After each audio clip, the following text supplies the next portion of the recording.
Pertandingan telah selesai. Kita semua lelah. Dan mungkin ada di antara kita yang tidak puas, yang kecewa. Bersama dengan Gibran Rakabuming Raka sebagai calon wakil presiden dinyatakan sah sebagai Presiden Republik Indonesia dan Wakil Presiden Republik Indonesia pemenang dalam Pilpres 2024 yang kemarin baru saja kita laksanakan. Menyampaikan kepada partai-partai pengusung atas amanat yang kemarin diembankan. Amanatnya sudah dijalankan, proses sudah sampai di ujung. Jadi kemudian silaturahmi menyampaikan bahwa tugas sudah dijalankan. Mas Anies, Mas Muhaimin, saya pernah berada di posisi Anda. Saya tahu senyuman Anda berat sekali itu. Para ibu berkomunikasi, terjemahan bebas saya, kita tidak akan di sana tapi kita menghormati. Kita akan menjadi partner yang baik sehingga check and balances-nya akan berjalan. Tapi ini yang dituntut oleh rakyat kita. Kalau kontestasi adem-adem saja, kalau kontestan itu, ya kan, tidak tajam dan tidak keras, namanya bukan pilihan untuk rakyat. Rakyat minta pilihan, rakyat minta perbandingan. Ya, prosesnya sudah berjalan. Saya, Pak Mahfud, dan seluruh tim hukum sudah menjalani proses itu.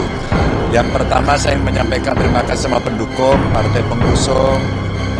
Dan saya terima kasih kepada Mas Anies dan Muhaimin.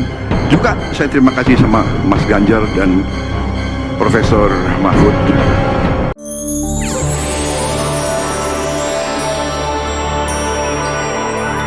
Assalamualaikum warahmatullahi wabarakatuh. Halo guys, selamat datang di channel Kabar Nusantara, informasi seputar berita di Nusantara. Di sini saya akan membagikan video mengenai reaksi pemimpin parpol atas putusan Mahkamah Konstitusi dalam perkara sengketa Pilpres 2024. Tonton sampai habis ya. Wahai saudaraku sekeyakinan, mari subscribe channel saya. Jika Anda subscribe, maka otomatis Anda membantu saya. Dengan membantu orang lain, Anda bisa masuk surga. Yang subscribe channel ini, semoga rezekinya melimpah ruah dan masuk surga. Yang belum subscribe, subscribe-lah sekarang juga. Kudoakan kamu masuk surga. Silahkan subscribe untuk mendapatkan informasi dan video menarik lainnya terbaru dari kami. Kami minta maaf apabila dalam video ini ada kata-kata yang salah dan kurang sopan, karena kami sebagai manusia biasa yang tidak luput dari salah dan lupa. Selamat menyaksikan. Reaksi pemimpin parpol atas putusan MK dalam perkara sengketa Pilpres. Mahkamah Konstitusi atau MK telah memutuskan menolak permohonan sengketa pemilihan presiden atau Pilpres 2024 yang diajukan oleh pasangan calon nomor urut 01 Anies Baswedan dan Muhaimin Iskandar serta paslon nomor urut 03 Ganjar Pranowo dan Mahfud MD. Putusan Mahkamah Konstitusi itu diucapkan oleh Ketua Mahkamah Konstitusi Soehartoyo saat membacakan amar putusan dalam sidang sengketa Mahkamah Konstitusi di Gedung Mahkamah Konstitusi, Jakarta Pusat, Senin, 22 April 2024. Putusan MK tersebut mendapat tanggapan dari berbagai kalangan, termasuk dari sejumlah pemimpin partai politik peserta pemilu 2024. 1. Ketua Umum Partai Golkar Airlangga Hartarto, Pilpres sudah selesai. Ketua Umum Partai Golkar memberikan selamat kepada Prabowo Subianto dan Gibran Rakabuming Raka setelah Mahkamah Konstitusi menolak permohonan sengketa Pilpres 2024. Saya mengucapkan selamat kepada Pak Prabowo dan Mas Gibran menjadi Presiden dan Wakil Presiden, terpilih dari hasil pemilu, dan tentu Komisi Pemilihan Umum akan membuat keputusan terhadap itu dalam 1 atau 2 hari, ujar Airlangga saat ditemui di kantor Kementerian Koordinator Perekonomian, Jakarta, Senin, 22 April. Menko Perekonomian itu memuji kinerja Mahkamah Konstitusi yang telah mengakomodasi proses persidangan sengketa Pilpres 2024 dengan dan serta transparan. Alhamdulillah hasilnya sudah jelas diputus, dan dengan diputus oleh Mahkamah Konstitusi, maka, sengketa Pilpres sudah selesai jadi kita tidak perlu bicara Pilpres lagi, Pilpres sudah selesai, katanya pula. Dengan disahkannya hasil putusan tersebut, kata Airlangga, maka persoalan mengenai hasil Pilpres 2024 telah selesai. Dia mengajak seluruh masyarakat kembali bersatu bekerja sama dalam menghadapi situasi geopolitik global yang saat ini tengah dirasakan Indonesia. Dengan Pilpres berakhir, kita bersama-sama bekerja kembali, bekerja bersama agar kita bisa mitigasi tantangan global yang tidak menguntungkan Indonesia, kata dia. Dua Ketua Umum Partai Nasdem Surya Paloh, ini adalah putusan final dan mengikat. Ketua Umum Partai Nasdem Surya Paloh menuturkan putusan Mahkamah Konstitusi menolak gugatan PHPU Pilpres 2024 dari kubu pasangan Anies Mohaimin dan Ganjar Mahfud adalah putusan yang final dan mengikat. Sehingga, dia menilai seharusnya seluruh elit politik menerima putusan Mahkamah Konstitusi. Saya pikir bagi Nasdem ini adalah keputusan final dan mengikat bagi seluruh prosedur hukum yang kita miliki di negeri ini, kata Surya dalam jumpa pers di kantor DPP Partai Nasdem, Nasdem Tower, Jakarta, Senin, 22 April. Surya menyebutkan putusan Mahkamah Konstitusi yang meneguhkan kemenangan pasangan Prabowo Gibran tidak boleh menghentikan perjuangan untuk terus membangun negeri. Saya ingin mengingatkan kita semuanya, perjuangan kita bersama untuk membangun negeri ini tidak boleh terhenti, tidak boleh juga harus merasa dikecilkan karena ada satu keputusan yang tidak sesuai dengan harapan kita. Ini konsekuensi dari demokrasi, kata dia. Karena itu, Surya mengajak seluruh elit politik menghargai dan menghormati putusan Mahkamah Konstitusi. Menurut dia, sikap menghormati dan menghargai itu yang menjadi kekuatan bangsa untuk menjaga stabilitas nasional. Indonesia membutuhkan spirit, semangat ini. Kita boleh bertikai satu sama lain di dalam kompetisi, tetapi ketika kompetisi selesai, kita harus menghargai. Yang kalah menghargai yang menang, apalagi. Inilah kekuatan kita seharusnya, tutur Surya. Dia mengatakan, demi mewujudkan stabilitas nasional itu, keteladanan para elit bangsa pun perlu ditunjukkan di hadapan publik. Indonesia tidak dalam posisi sendiri di permukaan bumi ini. Kita berada dalam komunitas dunia, internasional. Kita berhubungan satu sama lain. Apa yang terjadi di Iran, terjadi di belahan-belahan Eropa, Cina, Amerika itu membawa langsung atau tidak langsung impact-nya tersendiri kepada national interest kita, ujar Surya. Surya menyebutkan modal terbesar Indonesia untuk menjaga kepentingan nasional merupakan stabilitas nasional. Kalau ini tidak mampu kita jaga, saya pikir ini ancaman kita bagi suatu bangsa, ucapnya. 3. Ketua DPP PPP Ahmad Baidowi, kami menghormati hasil PHPU Pilpres. Ketua DPP PPP Ahmad Baidowi mengucapkan selamat kepada pasangan calon presiden dan wakil presiden Prabowo Subianto dan Gibran Raka Buming Raka usai Mahkamah Konstitusi memutus perkara sengketa Pilpres 2024. Dia mengatakan pihaknya juga menghormati putusan Mahkamah Konstitusi yang menolak seluruh permohonan yang diajukan pasangan Anies Mohaimin dan Ganjar Mahfud. PPP menghormati hasil PHPU Pilpres karena putusan Mahkamah Konstitusi merupakan final dan terakhir.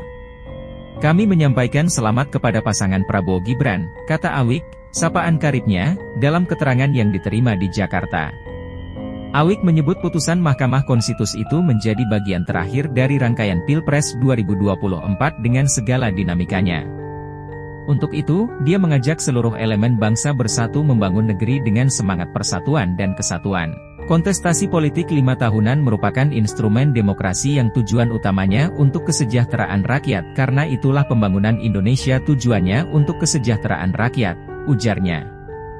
Dia pun mengatakan proses persidangan di Mahkamah Konstitusi telah memberikan contoh yang baik dalam penyelesaian sengketa kepemiluan yang juga dibarengi dengan kedewasaan sikap politik masyarakat. Setelah putusan MK, maka akan dilanjutkan penetapan pemenang Pilpres oleh Komisi Pemilihan Umum. Dan puncaknya pelantikan Presiden Wakil Presiden pada 20 Oktober, kata dia. 4. Ketua Umum Partai Demokrat Agus Harimurti Yudhoyono, rekonsiliasi bangsa adalah yang terbaik. Ketua Umum Partai Demokrat Agus Harimurti Yudhoyono, atau AHY mengatakan rekonsiliasi adalah hal terbaik setelah putusan Mahkamah Konstitusi dalam perkara sengketa Pilpres 2024. Dia menyebutkan Indonesia merupakan negara yang besar, sehingga perlu kolaborasi bersama dalam 5 tahun ke depan untuk mengurus bangsa agar menjadi negara maju.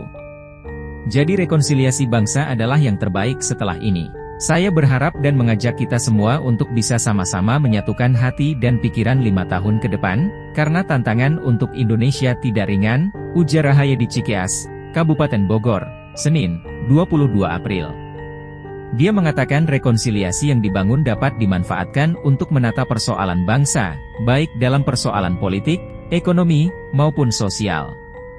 Apa yang sudah baik bisa dipertahankan dan dilanjutkan, yang belum baik bisa kita perbaiki bersama, ujar Menteri Agraria dan Tata Ruang, Kepala Badan Pertanahan Nasional, ATR, BPN, itu. Usai melakukan kunjungan kerja di Cikeas, Ahy akan berkunjung ke kediaman Presiden ke-6 Indonesia Susilo Bambang Yudhoyono, SBY, yang sekaligus ayahnya di wilayah yang sama. Gak ada secara langsung, tapi ya tentunya kita akan berdiskusi. Saya selalu berkonsultasi dengan beliau juga, karena kan kebetulan di Cikeas juga, ujar dia menjawab pertanyaan soal pertemuan dengan SBY setelah putusan Mahkamah Konstitusi. TKN Prabowo Gibran klaim siap kolaborasi untuk RAPBN 2025 jika diminta Jokowi. Anggota Dewan Pakar Tim Kemenangan Nasional, TKN, Prabowo Subianto Gibran Raka Buming Raka, Derajat Wibowo, mengatakan Prabowo dan timnya siap membantu penyiapan rancangan anggaran pendapatan dan belanja negara 2025 jika diminta oleh Presiden Joko Widodo. Tahun ini adalah pemerintahan transisi di mana Jokowi akan berakhir jabatannya pada Oktober dan dilanjutkan oleh Prabowo, yang telah ditetapkan oleh Komisi Pemilihan Umum sebagai presiden terpilih pada pemilu 2024. Derajat menilai, koordinasi penyiapan RAPBN 2025 merupakan langkah untuk menyiapkan pemerintahan baru sekaligus membuat transisi kebijakan fiskal berjalan mulus. Kewenangan penyusunan RAPBN 2025 sebenarnya masih dipegang oleh pemerintahan Presiden Jokowi. Koordinatornya tentu Menkeu Sri Mulyani, kata politikus Partai Amanat Nasional, PAN, tersebut dalam pesan tertulisnya kepada Tempo, Rabu, 24 April 2024. Rajat mengatakan TKN Prabowo Gibran juga bersedia membantu Kementerian Keuangan, Badan Perencanaan Pembangunan Nasional, Bappenas, dan Bank Indonesia, BI, menyiapkan postur maupun rincian RAPBN 2025. Dewan Pakar TKN Prabowo Gibran sudah menyiapkan program-program pembangunan, apalagi sebagian program tersebut merupakan kelanjutan program pemerintahan Presiden Jokowi, tuturnya. Sebelumnya, Jokowi menggelar rapat terbatas di Istana Kepresidenan Jakarta pada Jumat, 5 April 2024. Rapat tersebut mengenai pagu indikatif anggaran pendapatan dan belanja negara, APBN, tahun 2025. Jokowi sudah meminta ada komunikasi dengan pemerintahan baru yang bakal dipimpin Presiden terpilih 2024 hingga 2029. Sebelumnya, Jokowi menggelar rapat terbatas di Istana Kepresidenan Jakarta pada Jumat, 5 April 2024. Rapat tersebut mengenai pagu indikatif anggaran pendapatan dan belanja negara, APBN, tahun 2025. Jokowi sudah meminta ada komunikasi dengan pemerintahan baru yang bakal dipimpin Presiden terpilih 2024 hingga 2029. Jokowi tunjuk Bahlil pimpin Satgas Gula dan Bioetanol di Merauke. Presiden Joko Widodo atau Jokowi membentuk Satuan Tugas, Satgas, Percepatan Swasembada Gula dan Bioetanol di Kabupaten Merauke, Papua Selatan. Menteri Investasi Bahlil Lahadalia ditunjuk sebagai Ketua Satgas ini. Pembentukan Satgas Gula dan Bioetanol tertuang dalam Keputusan Presiden Republik Indonesia, Kepres, nomor 15 tahun 2024 yang ditandatangani Presiden RI Joko Widodo, Jokowi, pada tanggal 19 April 2024, dipantau dari laman J Sekretariat Kabinet. Pasal 1 dalam belet ini menyebut pembentukan Satgas untuk mengebut pelaksanaan kegiatan investasi perkebunan tebu terintegrasi dengan industri gula, bioetanol, dan pembangkit listrik biomasa yang memerlukan fasilitasi, koordinasi, dan perizinan berusaha bagi pelaku usaha. Untuk percepatan pelaksanaan investasi perkebunan tebu terintegrasi dengan industri gula dan bioetanol melalui mekanisme proyek strategis nasional dan atau kawasan ekonomi khusus perlu dibentuk satuan tugas, tulis Kepres tersebut. Adapun tugas dari Satgas ini adalah sebagai berikut. 1. Menginventarisasi dan mengidentifikasi permasalahan serta pengumpulan data dan dokumen yang diperlukan dalam rangka percepatan swasembada gula dan bioetanol. 2. Memfasilitasi ketersediaan lahan yang sesuai dengan komoditas tebu. 3. Mengordinasikan penyelesaian administrasi pertanahan atas tanah yang diperoleh melalui mekanisme pelepasan kawasan hutan dan atau mekanisme pengadaan tanah. 4. Memfasilitasi pelaku usaha dalam pemenuhan persyaratan dasar dan perizinan berusaha untuk percepatan pembangunan dan pengembangan perkebunan tebu terintegrasi dengan industri. 5. Memfasilitasi pemberian fasilitas investasi yang dibutuhkan pelaku usaha untuk percepatan pembangunan dan pengembangan perkebunan tebu terintegrasi dengan industri beserta sarana dan prasarana penunjang. 6. Melakukan koordinasi dan sinergi antar kementerian, lembaga dan pemerintah daerah dalam rangka percepatan pemberian perizinan berusaha dan pemberian fasilitas investasi yang dibutuhkan pelaku usaha untuk percepatan pembangunan dan pengembangan perkebunan tebu terintegrasi dengan industri beserta sarana dan prasarana penunjang. Dan 7. Memfasilitasi kementerian, lembaga, pemerintah daerah, dan pelaku usaha dalam melakukan pemberdayaan masyarakat lokal di sekitar lokasi perkebunan tebu terintegrasi dengan industri. 8. Sementara Bahlil memimpin Satgas, Menteri Lingkungan Hidup dan Kehutanan, LHK, Siti Nurbaya Bakar serta Menteri Agraria dan Tata Ruang, ATR, Kepala Badan Pertanahan Nasional, BPN, Agus Harimurti Yudhoyono dipercaya sebagai Wakil Ketua. 9. Selain Ketua dan Wakil Ketua, struktur organisasi Satgas juga terdiri atas anggota, anggota pelaksana, dan sekretariat. Gubernur Papua Selatan dan Bupati Merauke termasuk ke dalam anggota pelaksana. Pelaksanaan tugas Satgas dilakukan sejak Kepres ditetapkan pada tanggal 19 April 2024. 10. Adapun pembentukan Satgas diklaim sebagai implementasi dari Peraturan Presiden, Perpres, Nomor 40 Tahun 2023 tentang percepatan swasembada gula nasional dan penyediaan bioetanol sebagai bahan bakar nabati, biofuel, serta arahan Presiden Jokowi dalam rapat internal tentang percepatan swasembada gula dan bioetanol pada tanggal 12 Desember 2023 lalu. 11. Kepres 15/2024 itu menyebutkan segala biaya yang diperlukan dalam pelaksanaan tugas satuan tugas bersumber dari anggaran pendapatan dan belanja negara Kementerian Investasi, Badan Koordinasi Penanaman Modal dan/atau sumber lain yang sah sesuai dengan ketentuan peraturan perundang-undangan. Demikianlah kabar Nusantara hari ini yang bisa kami informasikan. Saksikan terus video-video terbaru dari kami, jangan lupa subscribe sekarang juga. Kalau ada pertanyaan silakan komen di bawah dan jangan lupa subscribe channel ini dan bagikan ke teman-temanmu. Salam Nusantara. Wassalamualaikum warahmatullahi wabarakatuh.